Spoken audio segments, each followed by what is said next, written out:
సోయాకు పప్పు. ఈ పప్పు రుచి ఒక అద్భుతమని నిజం చెప్పాలంటే మనం చేసుకునే పాలకూర పప్పు, మెంతికూర పప్పు కన్నా ఈ పప్పు డిఫరెంట్ టేస్ట్కి అయితే చాలా బాగుంటుంది.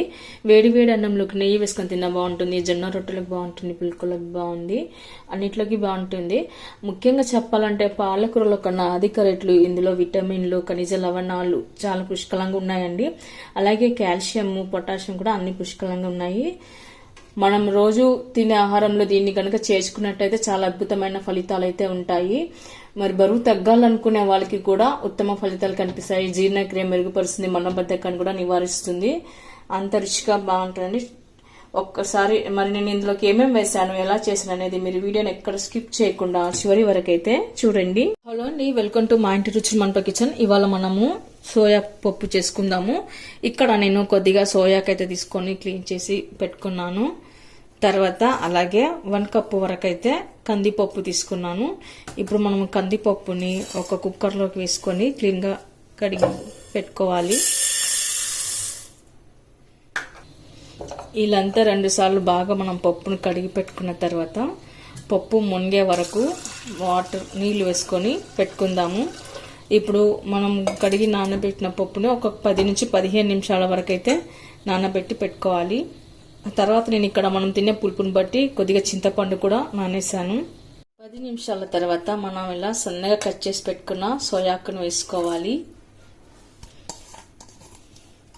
ఆ తర్వాత మనం సన్నగా కట్ చేసి పెట్టుకున్న ఉల్లిపాయ ముక్కలు, టమాటా ముక్కలు,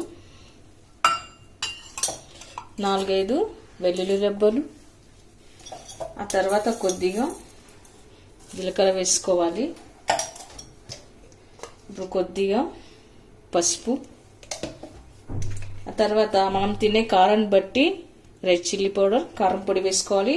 మీకు కారం పొడి వద్దనుకున్న ప్లేస్లో కావాలంటే పచ్చిమిరపకాయలు కూడా వేసుకోవచ్చు.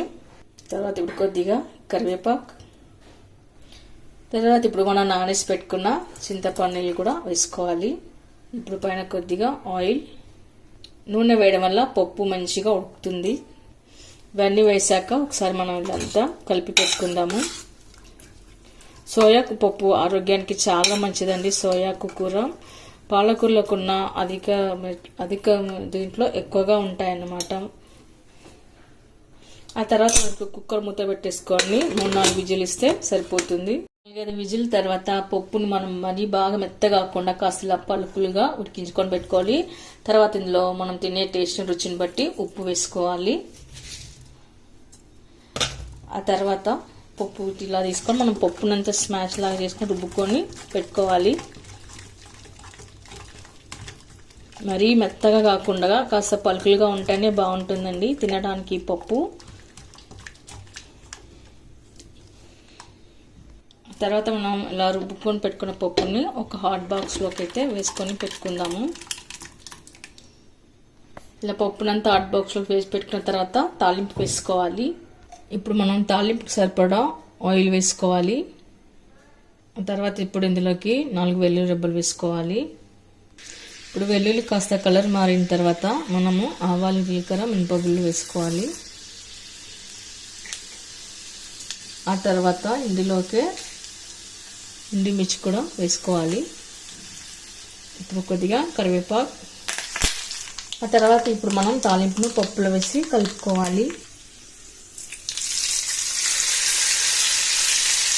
ఎంతో రుచిగా ఉండే ఈ పప్పు ఒక్కసారి తిన్నామంటే మళ్ళీ మళ్ళీ కావాలనిపిస్తుందండి. చాలా రుచిగా ఉంటుంది. వేడివేడి అన్నంలోకి నెయ్యి వేసుకొని తిన్నా కూడా చాలా బాగుంటుంది. ఈ పప్పు మనకు జొన్న రొట్టెలోకి కూడా, పుల్కలకు కూడా చాలా బాగుంటుంది. ఓకే అండి, చూసారుగా సోయాకు పప్పు చాలా సింపుల్గా టేస్ట్గా ఎలా చేయాలో అయితే చూసారు కదా. మరి మీరు కూడా ఒకసారి ట్రై చేయండి. మీకు ఎలా కుదిరిందో కామెంట్స్లో పెట్టండి. లైక్ చేయండి, షేర్ చేయండి. తప్పకుండా మన ఛానల్ని సబ్స్క్రైబ్ చేయండి. Thank you for watching.